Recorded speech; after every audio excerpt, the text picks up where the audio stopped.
Hey, welcome back. We're on Hume still, the second part. This is dealing with section 4, far and away the most important, basically. It's going to begin with this distinction, not super complicated, but very important. When he's talking about things that we think about, objects of the understanding, they're going to be one of two kinds. They're either what he calls relations of ideas.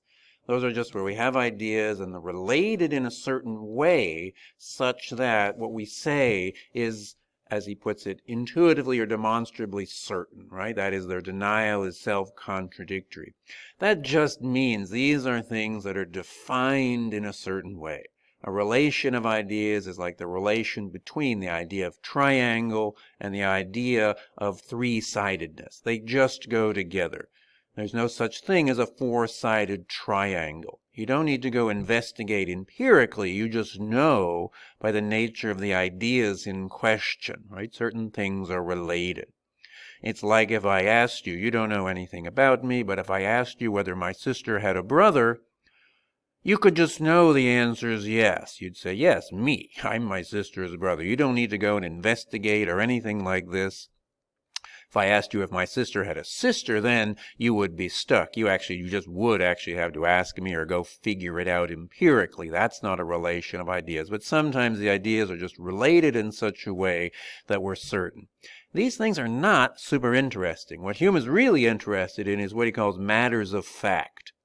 It has a certain connection with the phrase matter of fact, but don't get confused. He just means things that are those that we need to determine empirically, basically. Things that are possible or probable, basically. More or less probable.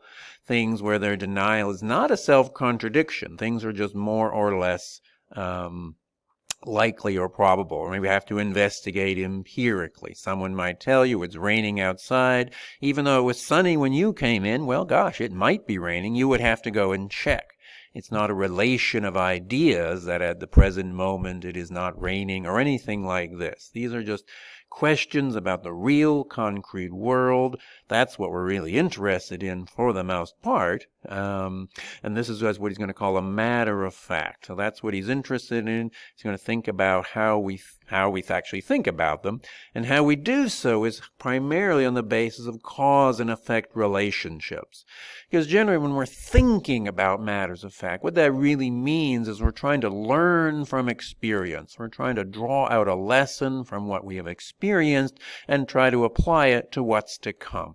So weather forecasting is a perfectly common example, basically, right? You wouldn't watch the Weather Channel if they only told you about yesterday's weather or last week's, right? The whole point is try to learn from past weather patterns in order to form a reliable forecast about whether it's going to rain this afternoon or tomorrow or what have you. And we try to base this on cause and effect relationships.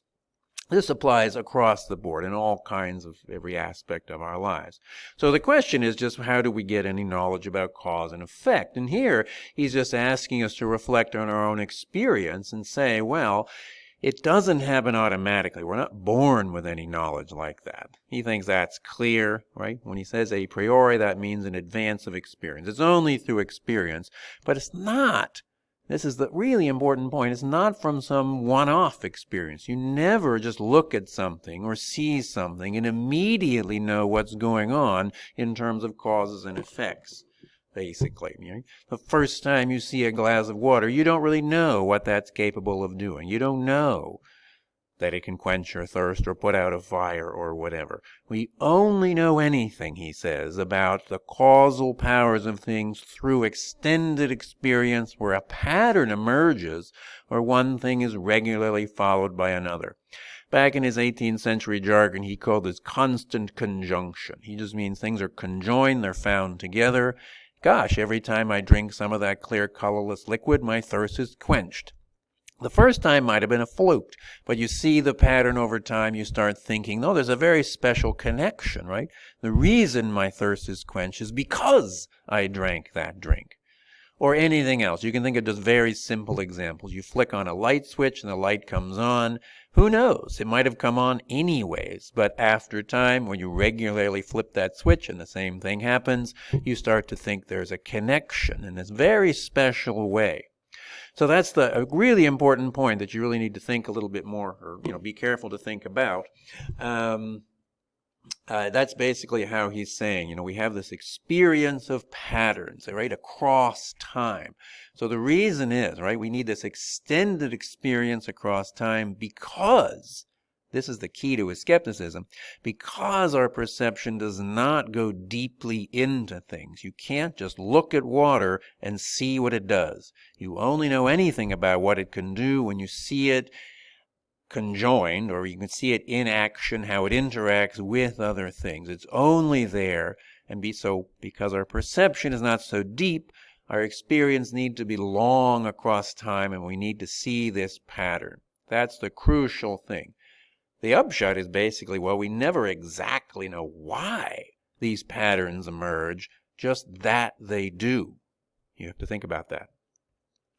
So basically that's what he's saying here. We never actually see, as he puts it, the ultimate sources and principles of things, right? We never actually see why one thing causes another.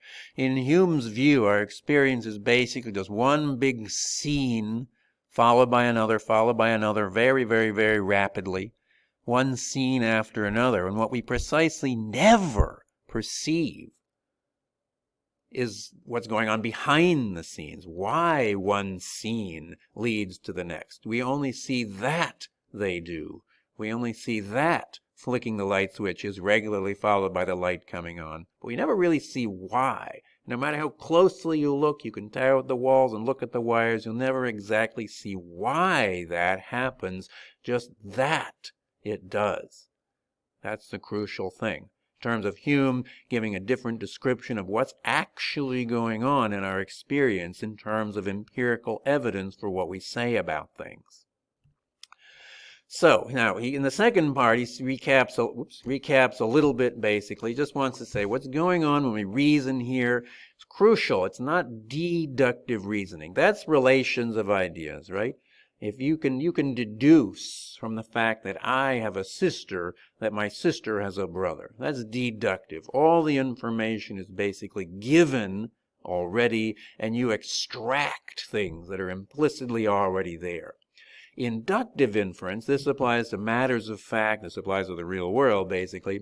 This is where the answer to our question is not already contained in what we start with. Whether it's going to rain tomorrow is not already contained in the past weather, right? We try to learn from it, right? We try to take that as our basis, naturally enough, but the answer is not there. We're always going beyond what we start with, basically. So what about that? That's what he's really interested in thinking here, basically. And this is where it really gets very interesting, but it'll take some thought just to get clear about this. Right? He basically wants to say it's not so solidly logical or rational as we might think. He just wants to bring to our attention that when we're reasoning in this way, and we make inductive inferences all the time, right? Countless hundreds, thousands of times every day. Every time you form an expectation about anything going on the basis of past experience, that's inductive reasoning, whether you call it that or not. And he's basically saying each and every time we do that, we're kind of invoking a certain assumption. It lies deep back in our mind. We're barely aware of it most of the time. But we're always making an assumption basically to the effect that patterns we have experienced will continue. This is he puts this sometimes saying the future will resemble the past. What he really means here is there's an assumption that the same causes will have the same effects. The crucial thing here is we have to assume that. That is never anything whatsoever that we can prove empirically, that this actually just forms the basis of empirical reasoning itself. So that's his point here, that we can never actually support this assumption, right? We're always presupposing it. So this can seem sort of unusual in some ways. It can seem like, well, empirical reasoning makes so much sense and seems eminently reasonable. And Hume doesn't exactly want to disagree with that. He thinks it's very reasonable. We shouldn't stop doing it. He just wants to show something that passes under our normal attention, what's going on when we do that. right? That we're making a certain assumption which underlies any kind of empirical reasoning, and we can never support that with empirical reasoning precisely for that reason. It relates fairly clearly to the point he was making about the limits of our perception and the fact that we never exactly know why things cause other things, right? We just see patterns. It's relatively superficial. We don't see into the inner workings of things at all. So that's why it's always possible. At an ordinary level, everybody knows this. It's always possible for expectations that we form, even when we're very confident about them, sometimes they don't come to pass, right? Everything appeared the same, but we have to draw the conclusion, well, it really wasn't the same. Our perception was, just limited. It didn't show us something that was actually relevant to what was going on. So here then, just the idea, we can't support that assumption with any kind of reasoning, basically. Because as soon as you call it into question, basically, then you'll immediately find that you're not reasoning empirically at all. The only reason it makes any sense to turn our attention to the past when we're wondering about the future is because we are assuming that the same causes will have the same effects, right?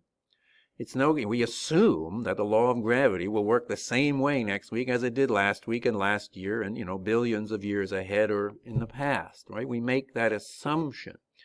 As soon as you wonder if that's true, as soon as you call into question whether or not the same causes will have the same effects, then of course it makes no sense whatsoever to turn your attention to past experience. It's completely irrelevant. That's the crucial thing.